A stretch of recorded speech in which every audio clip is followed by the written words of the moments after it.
Hello hello friends, कैसे हैं आप सब। आई होप सब अच्छे होंगे, सब अपने अपने घरों में मस्त होंगे। तो फ्रेंड्स, शाम के बज रहे हैं 6 और मैं ब्लॉग की स्टार्ट कर रही हूँ अब।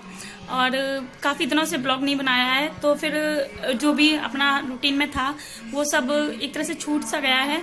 और काफ़ी दिनों से मैंने ब्लॉग शूट नहीं किया था, क्योंकि घर में कुछ ऐसी प्रॉब्लम हो गई थी कि बिल्कुल भी किसी भी चीज़ में मन नहीं लग रहा था, और ना ही मैंने कोई काम ढंग से किया था। और खुद भी मतलब तैयार होने का बिल्कुल मन नहीं करता है, और ना ही कैमरा उठाने का मन करता है।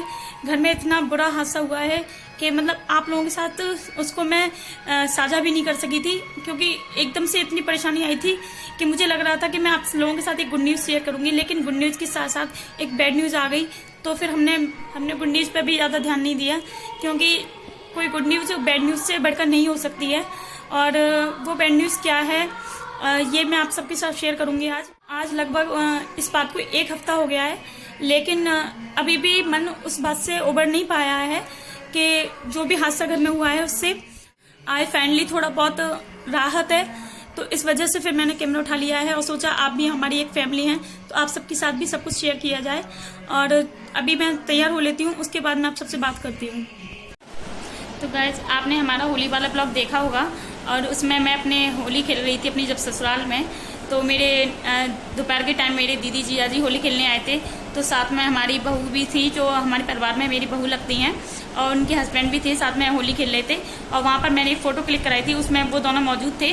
तो जो मेरी जेठानी के बेटा और बहू हैं, और वो मेरे भी बेटा और बहू लगते हैं, और वो उस टाइम प्रेग्नेंट थी। तो उनका डॉक्टर ने सीजर बोल रखा था, और सीजर के लिए वो उन्हें 29 मार्च को लेकर गए थे एडमिट करने के लिए। और 29 मार्च को उनको एक अच्छी सी प्यारी सी बेटी हुई, और उसी टाइम को हस्बैंड उनके लौट के अपने घर पे जा रहे थे। रात काफ़ी हो चुकी थी, लगभग 12 बजे उनकी बेटी हुई थी, और वो 12 के समथिंग वहाँ से निकलकर घर पर वापस आ रहे थे। और वाइफ तो उनकी एडमिट थी, क्योंकि उनका सीजर हुआ था, तो उनको लगभग 4 दिन के लिए डॉक्टर ने रुकने के लिए बोला था। जब वो वहाँ से लौटकर अपने घर के लिए जा रहे थे, तो रास्ते में उनका एक्सीडेंट हो गया। और वो एक्सीडेंट इतना भयानक था कि उसके बारे में बात करना मेरे लिए बिल्कुल भी पॉसिबल नहीं हो पा रहा था। इतने दिनों से मैं बिल्कुल भी बात नहीं कर सकती थी, क्योंकि रोज़ मैं वही बात कर करके और लोगों के मुँह से सुन के ना इतना परेशान हो गई थी कि मेरे से ना बिल्कुल भी उसके बारे में इमेजिन करना भी मुश्किल हो रहा था। मैं देखने भी नहीं जा सकी, और मेरे हस्बैंड वहीं पे मौजूद भी थे उस टाइम, क्योंकि वो मथुरा गए हुए थे।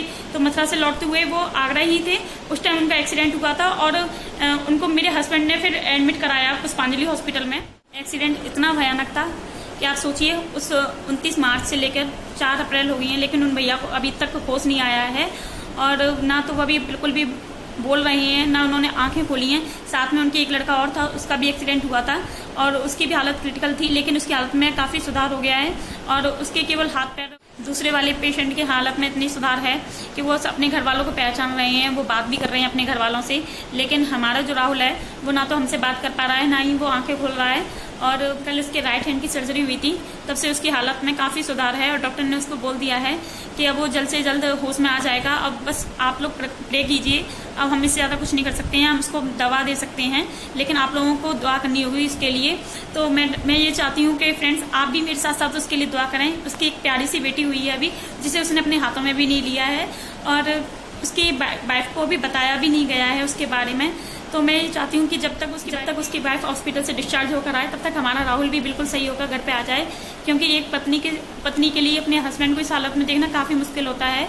और उसकी वाइफ बार बार अपने हस्बैंड के बारे में पूछ रही है, लेकिन उसको कुछ ना कुछ झूठ ऐसा बोल दिया जाता है कि उसको विश्वास करना मुश्किल हो रहा है, लेकिन वो इस चीज़ की कल्पना भी नहीं कर सकती है। तो वो ये सोच रही है कि पता नहीं घर वाले मुझसे क्यों छुपा रहे हैं, जो मुझसे मिलने तक नहीं आए मेरे हस्बैंड।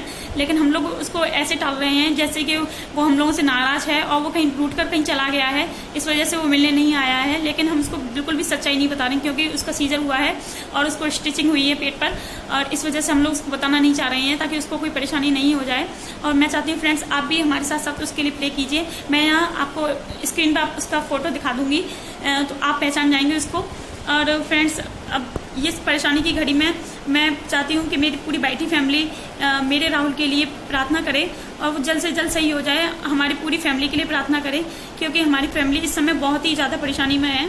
जो कल मैंने ब्लॉग अपलोड किया हुआ था, वो मेरे पिछले मंडे का था, और मैंने कल उसको अपलोड किया हुआ था, क्योंकि काफ़ी दिनों से ब्लॉग शूट नहीं किया था। तो फ्रेंड्स भी पूछ रही थी कि क्या हो गया है, तू अपने ब्लॉग वगैरह क्यों नहीं शूट कर रही है आजकल।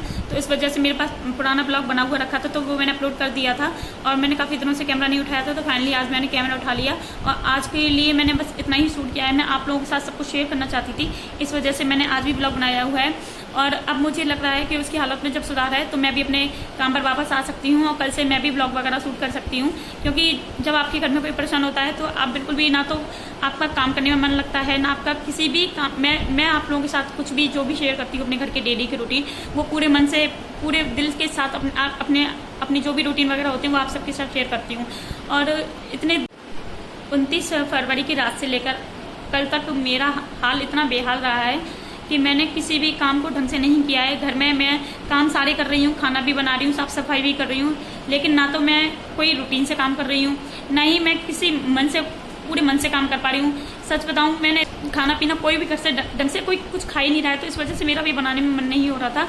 और कल मम्मी को भी डॉक्टर ने बुलाया था, तो मम्मी भी गाजियाबाद चली गई हैं और मम्मी के जाने के बाद घर बिल्कुल सूना हो गया है। तो मेरे लिए बिल्कुल भी ना तो अब मैं बार बार उसी चीज़ को लेकर परेशान रहती हूँ। और हस्बैंड मैं और मम्मी घर पर थे, तो हस्बैंड भी आगरा जा रहे थे बार बार, क्योंकि एक दिन का गैप जैसे ही होता था तो वहाँ पे कोई और रुकता था, तो हस्बैंड घर पर आ जाते थे रेस्ट करने के लिए और नहाने धोने के लिए, और उसके बाद फिर वो नेक्स्ट आगरा चले जाते थे। और इतनी देर में कोई जो भी बंदा वहाँ पर रुकता था तो वो अपने घर पर चला जाता था। इस तरह से उसके दिन काटे जा रहे थे, लेकिन अब उसकी हालत में काफ़ी सुधार है।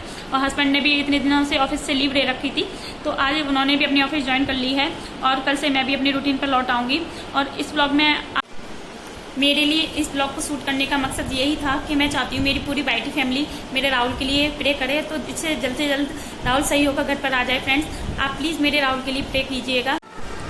और मैं इस ब्लॉग का करती हूँ यहीं पर एंड। आप सबसे मिलती हूँ अपने नेक्स्ट ब्लॉग में, तब तक के लिए बाय बाय, टेक केयर। आप स्वस्थ रहिए, मुस्कुराते रहिए, मेरी यही कामना है।